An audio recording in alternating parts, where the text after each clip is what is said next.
হ্যাঁ জেমিনি, তুমি কি আছো এখনো? হ্যাঁ, আমি এখানেই আছি। তুমি কেমন আছো?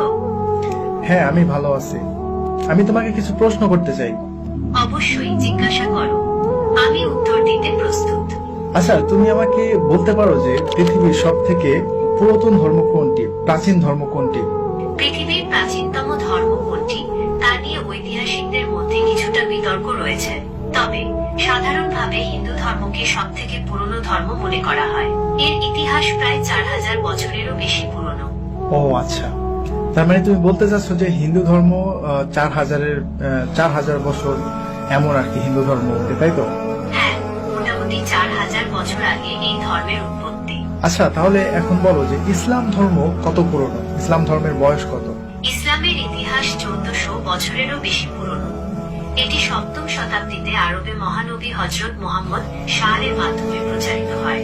ও আচ্ছা, আপনারা এখনই কেউ ভিডিও স্কিপ করে যাবেন, ভিডিওটি শেষ পর্যন্ত দেখুন, অনেক কিছু জানতে পারবেন। আচ্ছা, তুমি কি হযরত ইব্রাহিমকে চিনো? ইব্রাহিম কে কে ছিলেন বলো তো? ইব্রাহিম ছিলেন একজন নবী এবং রাসূল। তিনি ইসলাম, খ্রিস্টান এবং ইহুদি ধর্মে একজন গুরুত্বপূর্ণ ব্যক্তিত্ব।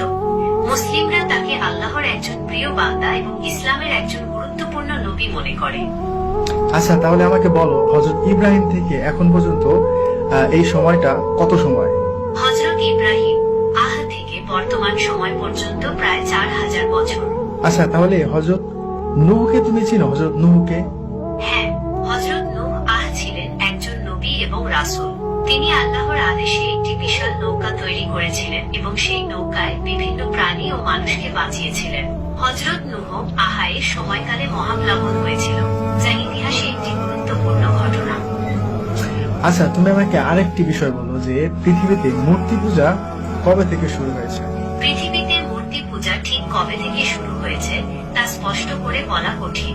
তবে ঐতিহাসিক ও প্রত্নতাত্ত্বিক প্রমাণ থেকে জানা যায়, প্রাচীন মেসোপটেমিয়া, মিশর এবং ভারত সহ বিভিন্ন সভ্যতায় খ্রিস্টপূর্ব কয়েক হাজার বছর আগে থেকেই মূর্তি পূজার প্রচলন ছিল। আচ্ছা ঠিক আছে, আনুমানিক এর বয়সটা কত হবে? আনুমানিক খ্রিস্টপূর্ব 5000 বছর আগে মেসোপটেমিয়ায় প্রথম মূর্তি পূজা শুরু হয়েছিল বলে মনে করা হয়। ওকে, হযরত নূহ থেকে এখন পর্যন্ত এই সময়টা কত সময়? হযরত নূহ থেকে বর্তমান সময় পর্যন্ত প্রায় 6500 বছর। ওকে, তাহলে এখন ইসলামে হাদিস রয়েছে হযরত নূহ আলাইহিস সালামের সময়ে মূর্তি পূজা শুরু হয়েছিল। তো এখন আমরা কি মনে করতে পারি না যে ওই মূর্তি পূজাটাই মানে কালের পরিবর্তনে আস্তে আস্তে এটা মিশর এবং ভারত উপমহাদেশে চলে এসেছিল? হ্যাঁ, হযরত নূহ এর সময়কালে মূর্তি পূজা শুরু হয়েছিল এবং সময়ের সাথে সাথে এটি অন্যান্য অঞ্চলে ছড়িয়ে পড়েছিল। তাহলে এখন তুমি আমাকে আরেকটি ইনফরমেশন দাও, যেটা এমন একটা বইয়ের নাম বলো যে বইটা এখন পর্যন্ত অপরিবর্তিত, মানে ওই বইটা মানে কোনো পরিবর্তন হয় নাই, শুরুতে যেমন ছিল এখনো তেমনই রয়েছে, তবে এই বইটা একটা ধার্মিক বই। মুসলমানদের পবিত্র ধর্মগ্রন্থ কুরআন অপরিবর্তিত রয়েছে। এটি একটি ঐশ্বরিক গ্রন্থ যা আরবি ভাষায় অবতীর্ণ হয়েছে। মুসলমানরা বিশ্বাস করে কুরআন আল্লাহর বাণী এবং এটি মানবজাতির জন্য পথ প্রদর্শক। তাহলে কি এমন একটি গ্রন্থ যে গ্রন্থের মধ্যে কোনো পরিবর্তন নাই, যেটা ধার্মিক গ্রন্থ, তো এমন একটি মানে গ্রন্থের কোনো একটা ইতিহাস বা কোনো একটা ইনফরমেশন যদি এই গ্রন্থ থেকে দেয়া হয়, তাহলে সেটা কি বিশ্বাস করা যায়? হ্যাঁ, অবশ্যই। কুরআন অপরিবর্তিত থাকায় এর ঐতিহাসিক তথ্যগুলো নির্ভরযোগ্য বলে বিবেচিত হয়। এখন তুমি আমাকে আরেকটি কথা বলো, তুমি যে প্রথমে বলেছিলে যে হিন্দু ধর্ম 4000 বছর পুরনো, কিন্তু যখন মুসলিম ধর্মের কথা বলেছি তো তখন তুমি বললে যে এটা 1400 বছর পুরনো। কিন্তু আমি তোমাকে ধরিয়ে দিলাম এবং আমি মুসলিমদের ইতিহাস সম্পর্কে তোমাকে জানালাম যে ইসলাম ধর্ম কবে থেকে শুরু। ইসলাম ধর্ম 1400 বছর আগে থেকে শুরু হয় নাই, হযরত মুহাম্মদ সাল্লাল্লাহু আলাইহি ওয়াসাল্লাম থেকে শুরু হয় নাই। ইসলাম ধর্ম তুমি ঠিক বলেছ। ঠিক আছে, আমি বুঝতে পেরেছি। তুমি ইসলামের ইতিহাসের সময়কাল নিয়ে জানতে চেয়েছিলে।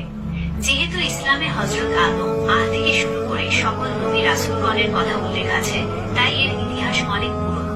তবে হযরত মুহাম্মদ এর মাধ্যমে এই ধর্ম পূর্ণতা লাভ করে।